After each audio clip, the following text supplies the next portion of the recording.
When I was in Rome, I made sure to go to the Keats Shelley house. This is the house where English poet John Keats spent his last days whilst trying to recover from tuberculosis. It is right next door to the Spanish Steps, and you get all these gorgeous views from inside.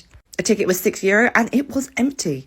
I had the whole place to myself. In addition to a lot of artefacts about John Keats, of course, there is also a lot about the Romantic poets in general, including Byron, Shelley, among many others.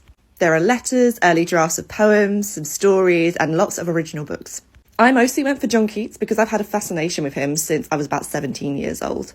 I find his poems beautiful and his story really, really tragic. In the rooms dedicated to just John Keats, there's a lot of interesting artefacts, the most famous and macabre of which is his death mask. He was in his 20s when he passed away and quite youthful and considered very handsome. His friends absolutely adored him. They even paid for him to come to Rome to try and recover. So this is the room where John Keats spent his last days. None of the original items survive, but they have furnished it as if by a portrait which hangs inside the wall, which supposedly indicates what it looked like while John Keats was living there. The room itself is very narrow, very small, and it overlooks the Spanish Steps, which are beautiful, but at the time of his death probably were just extremely busy as a thoroughfare. In a slightly dark and twisted way, I actually focus on the ceiling, because this is probably the last view that John Keats actually had. Overall, it's a really interesting museum with fascinating artefacts.